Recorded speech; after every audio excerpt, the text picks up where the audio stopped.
Hello everybody, my name is Dallas. This is the Fantasy Football Outpost. You are watching our positional mock draft live streams. Basically what these are we go through and we draft from each position. This is the fourth position, obviously, and we do 3 drafts. Obviously once we get past 8 it'll only be 2, and past 10 it'll only be 1, but we do in an 8-team, 10-team, and 12-team league. It's pretty standard roster format. We've got 1 QB, 2 running backs, 2 wide receivers, 1 tight end, 1 flex, kicker, and a defense. Now, if you listen to me and take my advice, we won't be taking a kicker or a defense because I think you can wait and stream those just fine. I've actually removed kickers out of my home league, so their use is just not the greatest. I highly recommend getting rid of them. This is my first year getting on that train. I've listened to so many different inputs on it, and it really isn't fair. I mean, I struck gold by picking up. Somebody dropped for Will Lutz last year in my home league. They dropped Kami Fairbairn, and I picked him up, and he dropped like 20 points back-to-back weeks versus the people I played had great kickers that got 3 points. It's just, we got rid of it and added another flex spot in our league, and I think it's going to be more interesting as opposed to striking gold with your, turn my volume on my phone down, striking gold with your draft pick, or with your kicker just suddenly having a great game. So, our first one here, the 8-team league. By the way, to clarify, the reason I'm streaming tonight, for those of you that have paid attention and kept up, Wednesday nights I record my podcast episode.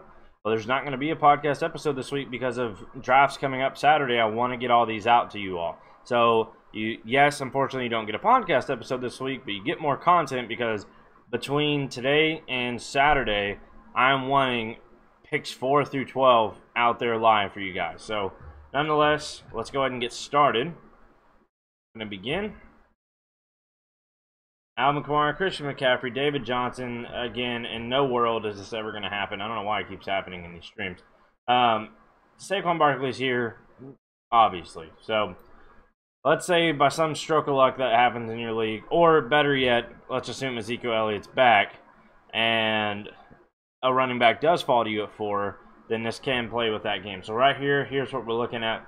So right off the bat, a lot of you people are going to say Odell Beckham Jr. here. I actually have Tyreek Hill as my wide receiver 3 behind DeAndre Hopkins and Devontae Adams. I have Tyreek Hill as my 3, Juju as my 4, and then I have Julio as my 5, Michael Thomas as my 6, and Odell as my 7. And so, but the asterisk I have with Tyreek Hill is that he's so back and forth, he's going to lose you some weeks.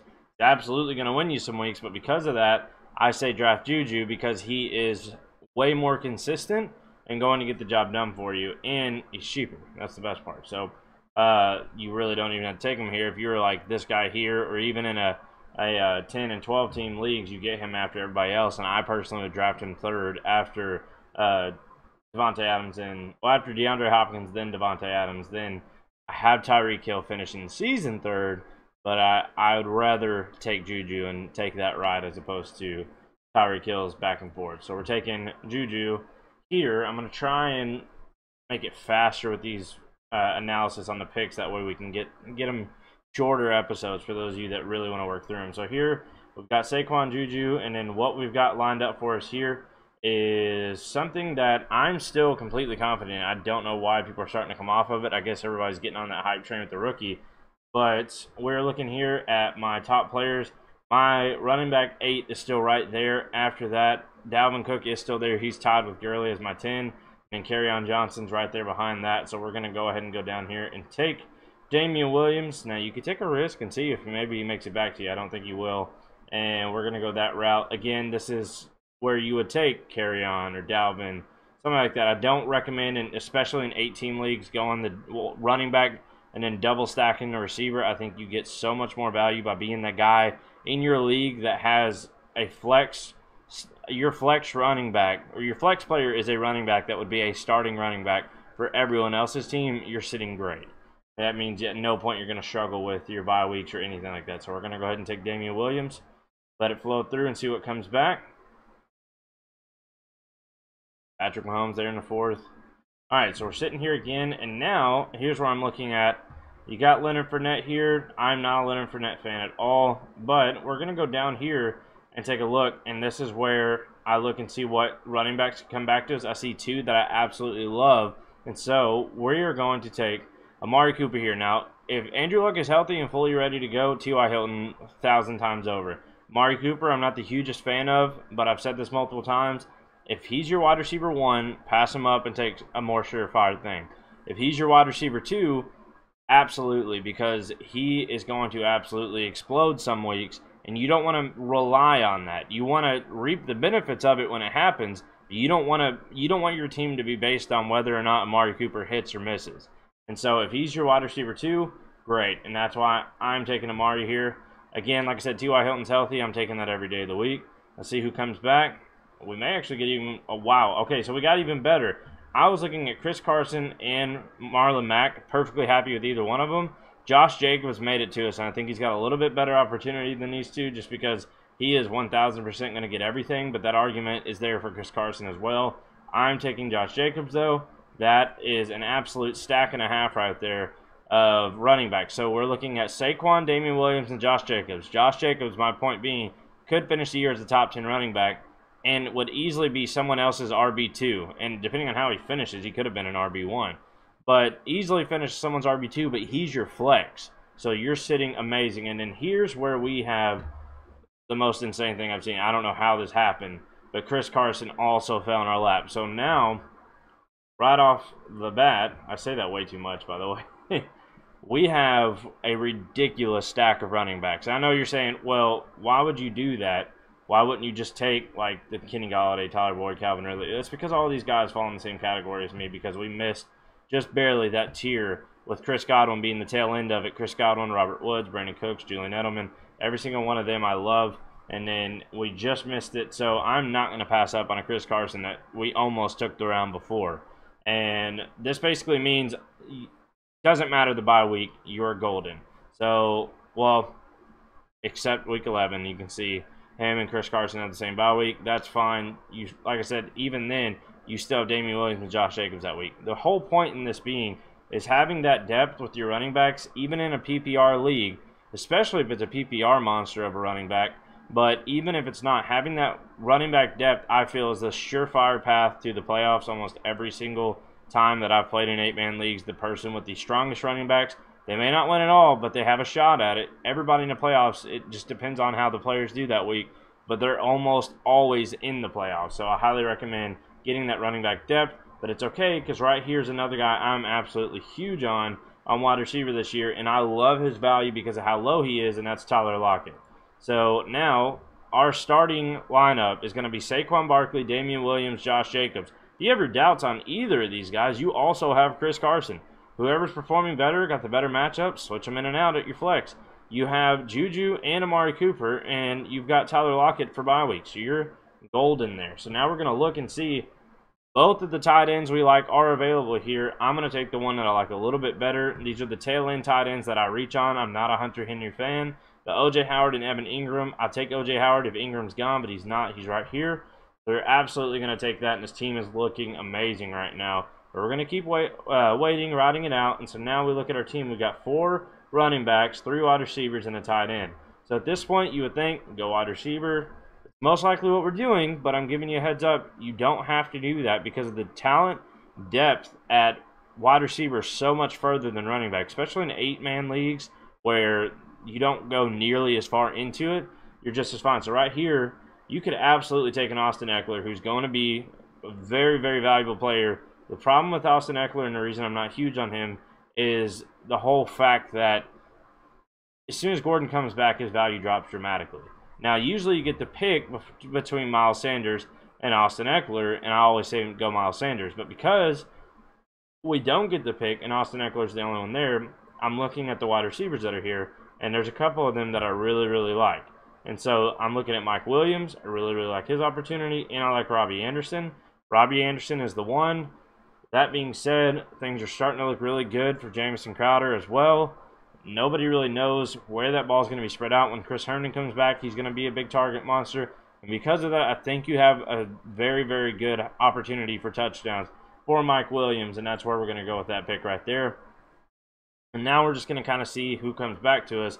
But the reason we waited, and you'll see right here, is now we're looking, and what the best thing that I'm looking for here is I'm just going to keep adding depth where I need it, because there's no need to reach on a quarterback or anything like that. We only go to 12 rounds too, by the way, so I will get us a quarterback before it's over with. Now I'm going to look and see what we got here. So technically you can play a tight end at flex, and if you like Jared Cook that much, it's worth a shot. I don't think he's going to score as much as some of these other guys here, but one of my favorite sneaky picks in the draft, even though it's not that sneaky anymore because he's working his way up, is sitting right here for us. And it's going to just, our depth is going to be ridiculous. And quite honestly, what I see when I look at this roster is I see a million trade opportunities as soon as I do this. And that's snagging Curtis Samuel, somebody I think is going to end up working his way up and being super valuable. You could end up packaging like a Tyler Lockett and a Chris Carson for one of these top guys that somebody really needs it somewhere. They had a down week, and they're like, man, this guy sucks, even though you know better than that. But there's always that guy in your league that just bashes on players as soon as they have one bad week. Take advantage of it. Take them. I mean, that's where all this depth here, I just see trade, putting myself in the best opportunity. Yes, I want to have guys for bye weeks, but at the end of the day, I'm willing to lose a game here and there if my depth goes away because I built a ridiculous starting lineup and like 2 or 3 of them were on a bye week. Because if I make playoffs, my guys are going to absolutely destroy because of all the trades that I made to have the most ridiculous starting lineup you could hope for. Last year I drafted Le'Veon Bell. Got burned on it, but I kept him even though I had multiple offers hoping he would come back. I ended the season last year with Ezekiel Elliott, Antonio Brown, Devontae Adams, Joe Mixon, all on my team. Devontae Adams and Joe Mixon were drafted. I traded for Antonio Brown and Ezekiel Elliott, and I was still able to make the playoffs even though I drafted Le'Veon Bell. If Le'Veon would have showed up, that team would have been the most ridiculous team I've ever had. That was the best trading year that I ever had. So now we're going to look and see what we got here, and I'm going to start eyeing the quarterback that I want, and he's right down here is Cam Newton. According to this, thinks he can wait, thinks he'll make it back to us, and we can see here every single team has taken a quarterback.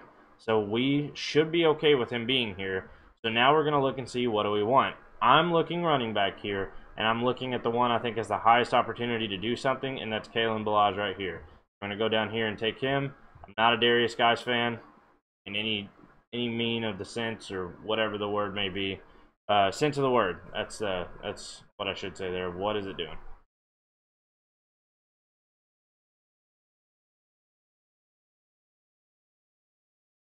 There we go. I don't know why it was acting up on us. So let it flow through. And here we're going to hope we get our quarterback when it comes back. Now, here's something very interesting that I said in a stream that we had yesterday. I think it was our position 3.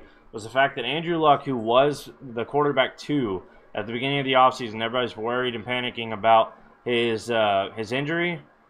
If you're getting him this late, absolutely take that. And the reason I say, what is this?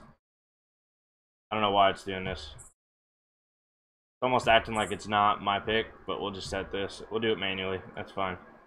The reason I say that, and we're going to go one more round further just to show you why we did that, is because you can then turn right around and either take the guy you wanted originally, Cam Newton, or you can wait and take like a Jameis Winston a few rounds later or something like that. Just for tutorial purposes, I'm going to go ahead and draft Cam Newton.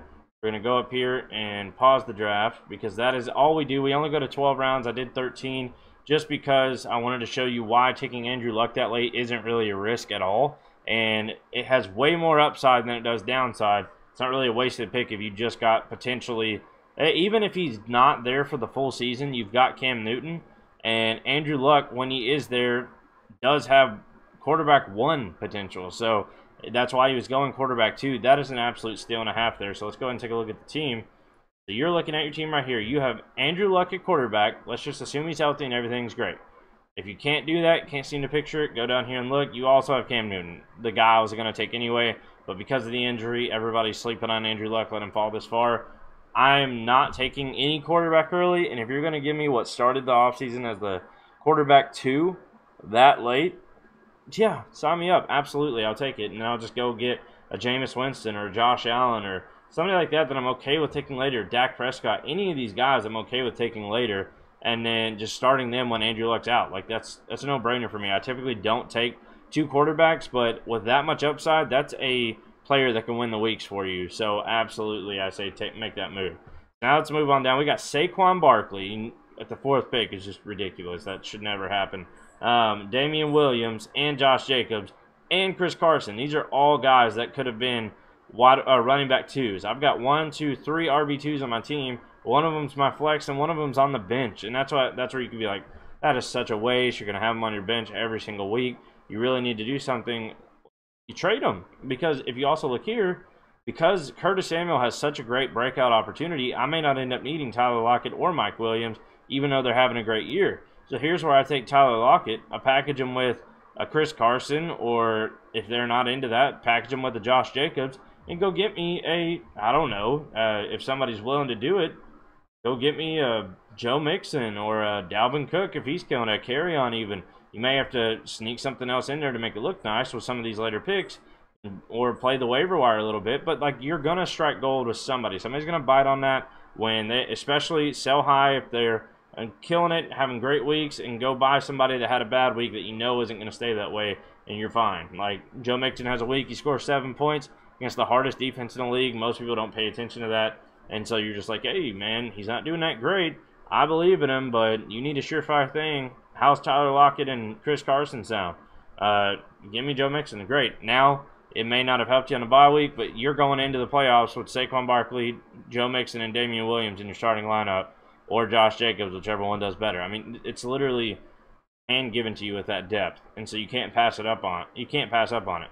So now we look at our running back or wide receivers. We got Juju and Amari. Amari can end up the wide receiver 1 on a couple of people's teams. I don't like him as my first wide receiver. I love him as my wide receiver 2 because of his upside potential. As long as I'm not relying on him to be that guy, if my whole team's not centered around him, I love having Amari Cooper. So getting him with Juju those weeks, he does suddenly bust out and get you 30 points out of nowhere. You just won because of Amari Cooper, but your team's stacked enough to win without him. So that's why I say Amari Cooper's perfectly fine there.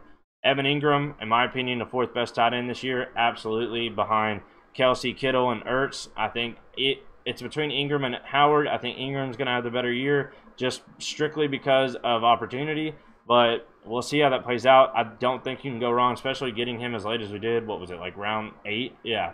Great pick there. Our bench, Chris Carson's a starting running back. Tyler Lockett's a starting flex wide receiver, potentially wide receiver 2. Mike Williams could end up breaking out because of the touchdown potential. Curtis Samuel, I think, will break out. Kalen Ballage has every opportunity in the world in front of him to take that job. And then Cam Newton's the guy I wanted anyway, just to back up Luck. I love this team right here. You're going to absolutely dominate an 8-team league with a team like this. It's just ridiculous. So now we're going to go ahead and resume in the draft. A great draft right there. I actually really love the results we had. I mean, you can't not love the results when you're picking 4th and get Saquon. Like I said, keep in mind that's not realistic. So let's go here. This on here. Draft settings. Ding. Update.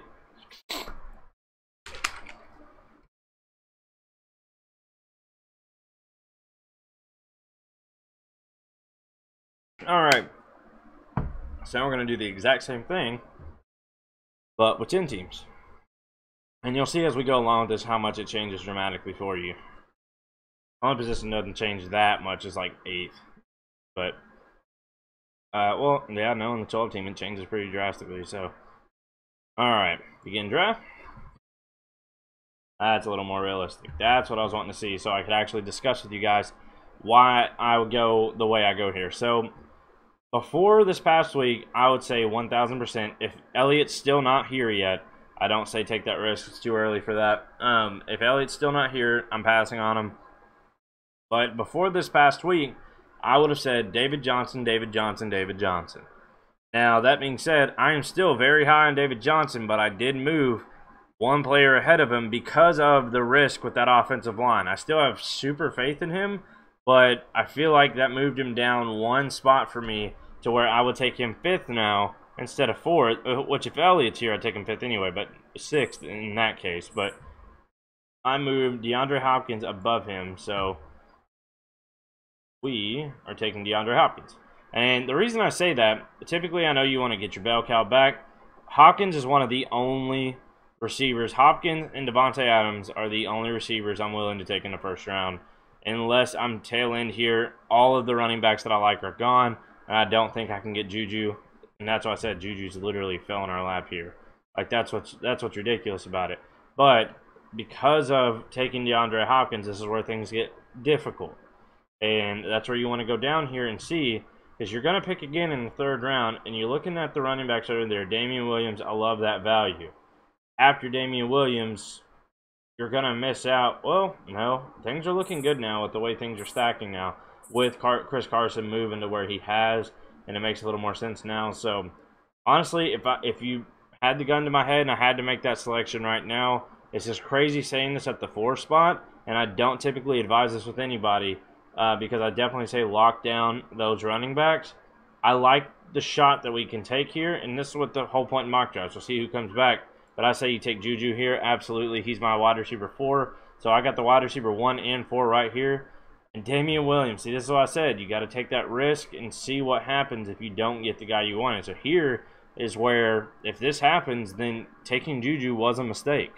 Absolutely, because the next best running backs, you got Leonard Fournette and Devonta Freeman, both huge question marks around them. You don't know what you're going to get out of them by the end of the year. So here's where I'm going to take the closest thing to a sure thing here, and I'm going to go down and take Josh Jacobs as my running back 1. We're going to try to salvage this. It does make it difficult, but I like when stuff like this happens because I can try to guide and explain to you how you would handle the situation.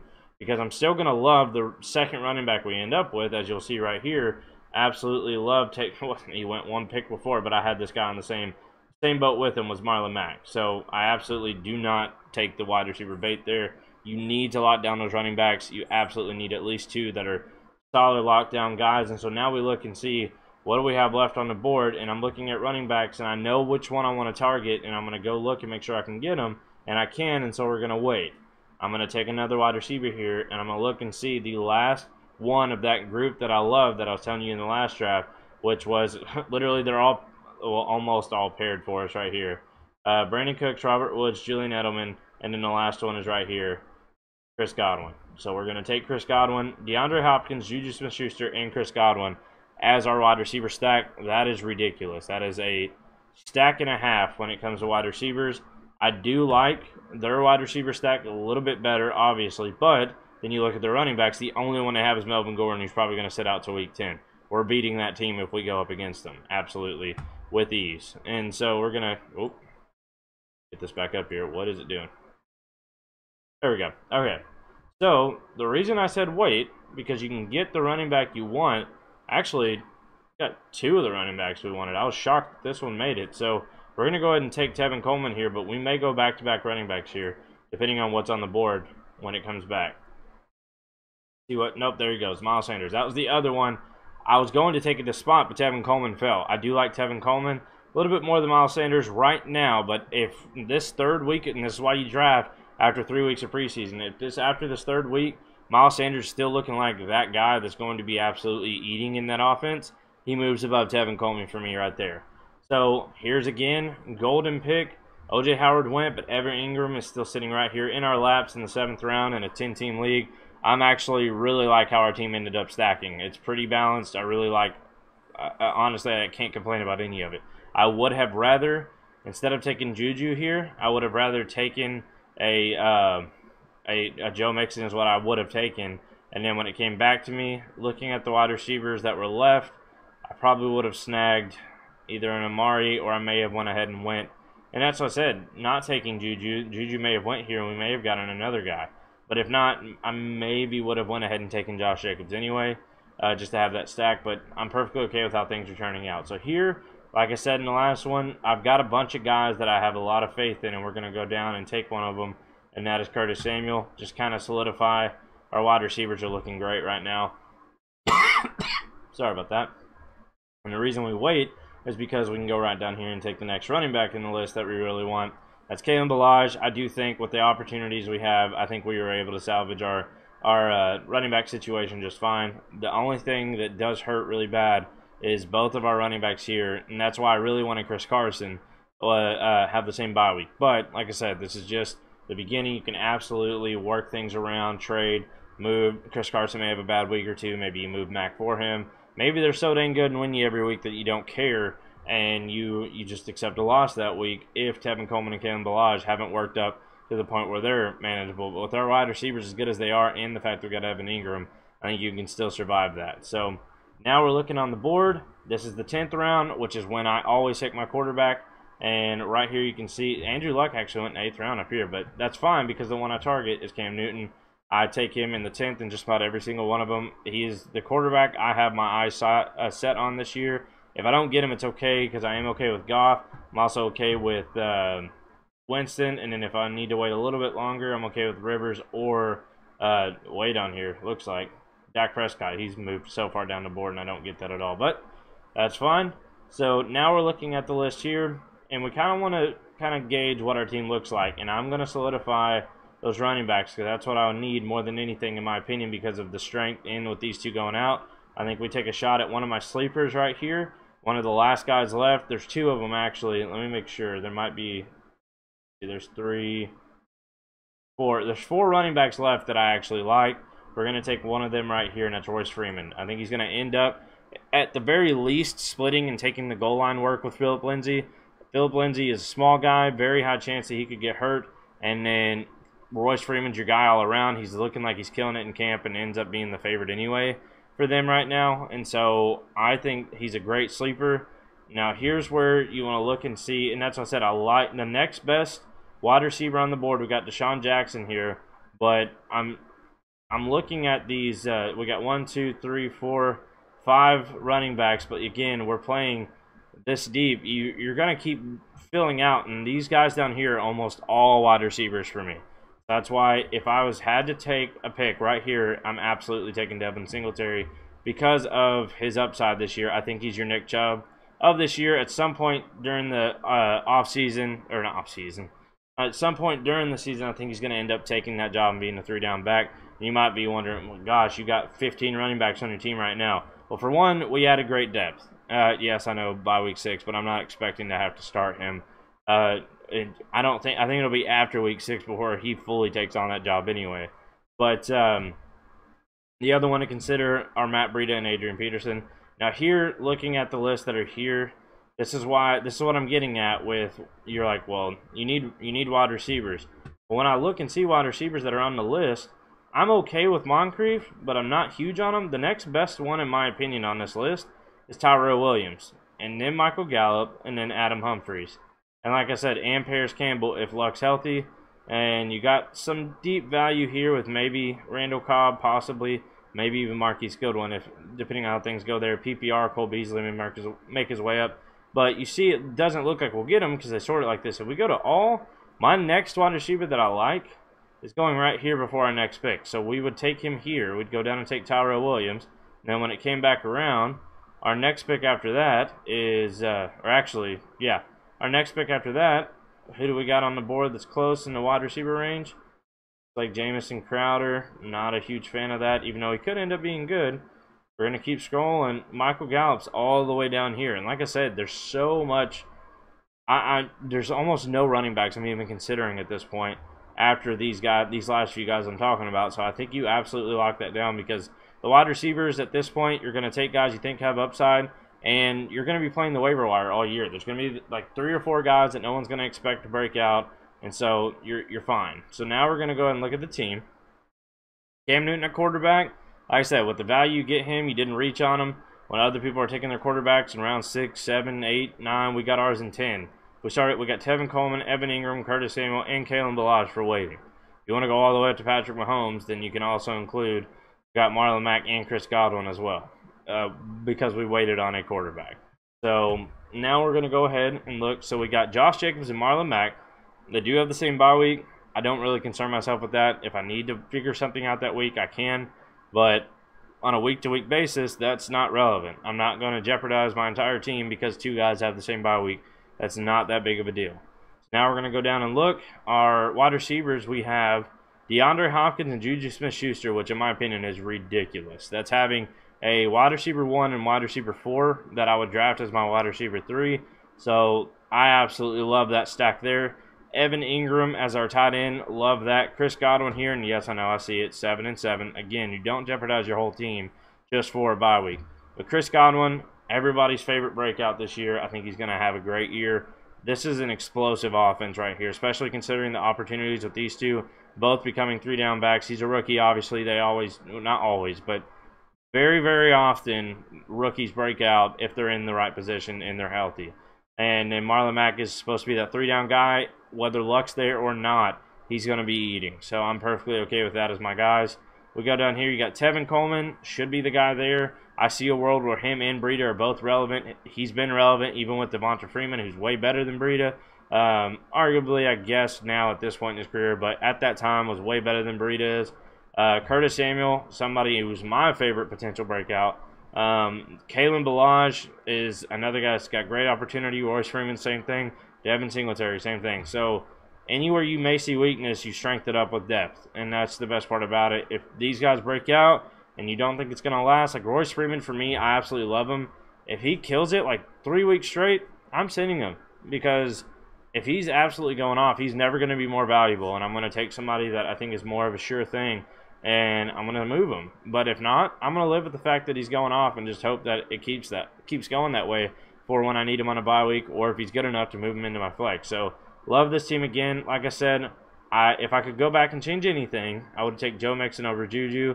And then the next round, I'd probably end up taking Josh Jacobs as well anyway, unless Carryon or Damian fell to us. Then when we get to this Marlon Mack pick for our second wide receiver, what do we got after us? 4, 7. So we got Brandon Cooks. Yeah, oh yeah, absolutely. I'd taken Robert Woods right there, and when it looped back around with the running backs that are left there, I'd probably close it up with Chris Godwin anyway, and then you're looking just fine either way. So that's the point in mock drafts. That's why you guys need to be out there doing them like crazy. That being said, I'm perfectly happy with how this turned out. I would have preferred Joe Mixon over Juju, but like I said, they may end up paying out. You really, there's no way to project well, I mean, you can project them, but you're playing a guessing game, and at the end of the day, it could end up being super close. You don't really know. So we're gonna go ahead in this one. Well, we got to resume it to end it. That is our 10 team. Let's go ahead and go back. Create my draft board. Gonna claim. Yeah, but that's actually a tough decision. It really is when it gets to that point, and you're looking, and it's hard to make that choice to pass up one of the top guys. Juju's my wide receiver 4, and Joe Mixon's my running back 7. So those values are pretty similar. We're gonna go and update this now that it's 12 teams. Got the 4th spot. Let's go ahead and begin. Alvin Kamara, Saquon Barkley, DeAndre went before us, so that's an easy pick taking Christian McCaffrey, absolutely. Again, Elliott's there, I'm taking that every day of the week, but he's not going to be there at 4. If he's back, he's going 1 or 2, or he should be. If he doesn't, snag it.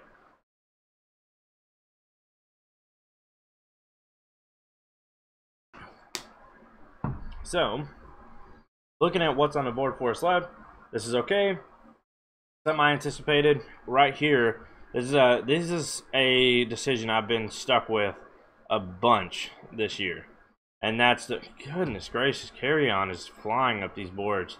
But you look here between these two, Mike Evans my wide receiver 8, Antonio Brown's my wide receiver 9. Even if he's there, I absolutely love having to make this decision, which I take Mike Evans every single time. Here's going to fingers crossed. He makes it back to us. He probably won't. He didn't. Damian Williams did not make it back to us. Here's where, again, I'm perfectly okay with taking Josh Jacobs. So now we let it roll through. I love George Kittle. I love Zach Ertz. They're not worth a 3rd-round pick, in my opinion. Depending if you're on a different platform in a home league, maybe that doesn't happen. You can snag them later. But I don't like that value there. And so we're going to see what makes it back to us. Wow, the one we were wanting out of all of them, the only one is Julian Edelman that I take. Well, obviously Amari as well, but I usually don't consider Amari in that category because he doesn't fall, even though I take Julian over Amari. We're looking right here. Well, I don't know, maybe not now with Josh Gordon being back. That's something to keep an eye on. I still have Julian Edelman as being the best receiver on that team by far, but that may break the tiebreaker with him and Amari. But after Julian, Robert Woods is my next highest. So I'm taking that every day of the week. I can't believe that fell. So take that and run. Let's see what we get coming back to us. Now we're going to take a look and see the next running back that we target here is Miles Sanders or Tevin Coleman. We went Tevin Coleman last time. Like I said, we're going to play that game and assume everything keeps trending the way it's going and Miles Sanders is going to end up being that guy. And if that's the case, I'm going to take him over Tevin Coleman. So here we're going to look and see, is there anybody I just can't pass up on wide receiver? I know A.J. Green in the 5th is just a tragedy, but I can't do it. I can't take that risk. I'm not a Calvin Ridley guy. If you are, great, take that shot, but I'm not. I like DJ Moore, but I like Curtis Samuel better, and he's cheaper, so we're going to go down and take Miles Sanders. Now, this is where you're going to see us punt as the who is it that says that? I think the fantasy footballers say punt the tight end. I try to watch almost everybody that I can to try and take in as much information as I can from everybody. Compare that with mine. It's actually not them, but somebody else that I just, you guys may know, but I'm not saying anybody by name, but somebody else that I disagreed with strongly with the way he was saying. And I was like, I can't believe this, and that's what actually inspired me to start this channel. So, like I said, it's not one of those things. I'm too small to even consider myself competition to anybody, so I watch everybody. And so we're going to look here, and yeah, just like I thought. Now, if you're a Hunter Henry guy, take it, absolutely. But these two are the last ones. If I don't get them, see ya. I like Vance McDonald, but not his value anymore. He's a 9th, 10th guy. For me, I don't think he's worth the 7th round pick. So now I'm going to look, and I'm absolutely fully confident and happy taking Alshon Jeffrey. I still have no idea why he's falling this far in drafts, and if he falls to us, and he did, we are absolutely taking that shot right here. The next best running back was going to be Kalen Ballage after Latavius Murray. I like Latavius Murray a lot.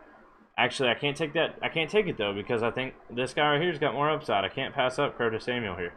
Too much value. I think we can wait, get some of those later running backs. Curtis Samuel is just too good of a shot. May end up breaking out. I think he's got a great shot at it, actually. So let's see what makes it back to us. We may end up lucking out and getting Kalen Ballage anyway. Can we? We did. Look at that right there. Paid off. Sometimes those risks pay off. If it didn't, we got Royce right there. Absolutely love getting Kalen Ballage right there. So now we're going to take a look and see, in a 12-team league, are we able... Wow, Jared Goff went early now. But right here, in 12-team is when Cam Newton moves up around and to the 9th, and that's where we take him here. So, loving the team right now, but again, you can see, you're like, well, you still don't have a tight end. That's okay. I've got 4 guys that I target late that I'll show you guys that really, honestly, I don't even need to take in this 12-team. In this 12 rounds, I can take them even later than that. But I will show you who they are once I get here. Again, I'm not eyeing defenses at all. That's just a complete waste of a pick.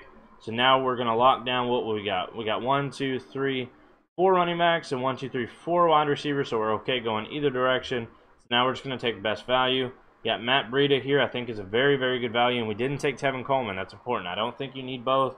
I do think they can both be relevant. But even if that's the case, I don't want to have to choose between the two. Went Miles Sanders instead. I think you take Matt Breida here. But if not, then I say you take Deshaun Jackson. But we have Alshon, and so all things point to taking. I don't want 3 Eagles as well. I got Miles Sanders. All things point to us taking Matt Breida here. That being said, if that wasn't how your roster lined up, Deshaun Jackson should be a great pick as well. I have high hopes on him.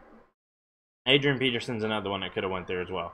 Now we're in round 11. We're looking at wide receivers at this point. Right here is my next best guy, in my opinion. Tyrell Williams. Let me double check. We're not passing up anything just silly that we should be taking. I don't see it. Damian Harris, you may take your shot here with him if you took Sonny Michel. But we're going to go ahead and take Tyrell Williams. I think he's got a baby Juju opportunity this year. That's what I call it. Where he's lined up opposite of Antonio Brown, which is what Juju thrived in last year. I call it a baby Juju opportunity because I don't think he's as talented as Juju Smith-Schuster. So I don't see that quite working out for him like it did for him. But with all this fiasco going on with Antonio Brown, if he's gone, Tyrell Williams is the guy. But even if he's there, I think he's going to do even better than if Antonio Brown wasn't there. Now we're looking tail end. You're thinking, all right, here's where you take your tight end. To have a tight end on the roster, I could, but that's not what I'm going to do. I'm going to take Tony Pollard here. The value is just too good, especially if Ezekiel Elliott's not there. And even when Ezekiel Elliott comes back, you're going to see some value. This is when we're going to go 13 rounds just to kind of show you the actually, 1, 2, 3. Yeah, 3 and 1 right before it was the fourth. All of the tight ends that I want are going to be quote-unquote gone, according to this, by then. So they are Jordan Reed, not in this order either, whichever order you particularly like. Jordan Reed, Mark Andrews, Greg Olsen, and Kyle Rudolph. Of that order, my favorite one is Greg Olsen. I think you can take a shot at him and then lock it up with some of these other guys if you have to wait and take some like a, I don't know, I mean, you even can take a deep shot on Eifert if you really needed to, but we aren't going that deep, and we're going to pause it here. Take a look at the team. Our quarterback, Cam Newton. We got the stack of Christian McCaffrey. Perfectly fine with that. And Josh Jacobs to round out the running backs. Absolutely great, considering our wide receivers are Mike Evans, my wide receiver 8, and Robert Woods. I think he's got high potential this year. And it's funny, though, because he's actually a meme in my home league. We make jokes all the time, call him Robert the Goat Woods, because of a guy that had him last year that just thought he was the greatest thing ever. He was great, but not at the height that he held him at. So it became a meme, but he's actually got a really good opportunity. I hate admitting it. And then Greg Olsen, great late shot. We took him in the 13th round. Miles Sanders to round it out. Could end up being a steal if he ends up being a 3-down back and absolutely slays it. Then you're on a super high-powered offense that they have to respect the pass on every single play. He's going to absolutely eat with almost no boxes stacked against him at all. And rookie running backs tend to do great. And I think the 3 this year is Josh Jacobs, Miles Sanders, and David Montgomery are going to be the 3 that thrive. And you got a few others that may end up being there, like Devin Singletary, Madison if Cook goes down. A lot of people like Henderson. I think Malcolm Brown's your guy there. I'm not a Henderson fan. I've been vocal about that the entire offseason. I don't understand the hype around him. But I absolutely love the starting lineup. We go down and check the depth. Alshon Jeffrey, who's a round 3, round 4 guy every single year, and for some reason this year's like round 10, and I don't even understand that. But I'll take that value every day of the week. I don't get it, but I'm not complaining. I get the regression, but not that much. That's a bit over the top. Curtis Samuel could end up being the most explosive pick we took on the team and ends up being our flex, or possibly starting over Robert Woods maybe, or if Mike Evans for some reason falls off. I don't see that happening. But Curtis Samuel could end up killing it. Yes, we have his quarterback too, so that would be an interesting 3-way stack that we had. But it's mainly a depth thing at this point, but he has great potential. Kalen Ballage, same thing, potential. Matt Breida, same thing. I just run down this whole list of potential on every single one of these people. I like potential more than talent because their opportunity is going to heavily outweigh their talent, because you have super talented people like Kareem Hunt that's gone half the year, and when he comes back, he's behind Nick Chubb, so it's like you're just going to eat into it anyway. There's a situation like that all over the place that you want to have them, but you know they're not going to be. Mark Ingram, a great guy. The quarterback's the leading rusher on that team, and then Justice Hill is doing great too. So it's like it's just too much risk there. With these guys, I think they're going to either be the guy, or they've got very good opportunity to thrive even with the guy ahead of them. So I love this team here as well. That has been our, I still left it named 10, but that was 12. So we're going to go ahead and resume and end. There we go. All right, guys, that is going to be it for our positional mock draft, pick 4. Those of you that are here watching, don't worry, we'll be right back. I'm going to end the stream, but our next one's going to be pick 5. We're doing that tonight as well. Depending on what time we get done with it, we may even do 6 tonight too, just to try and bust through as many of these as we can in one night. That would be halfway done to get us to where we only have 7, 8, 9, 10, and then 11 and 12 are going to be in the same stream. 9 and 10 may also, because it's just one extra that one may carry over just a little bit, and 11 and 12 may be a little bit shorter of a stream. So that being said, that is going to be it for this. Thank you guys so much for watching. We'll see you here shortly, if those of you that come right back. And for those of you watching a replay, hopefully this helps you out, and we'll see you. Bye.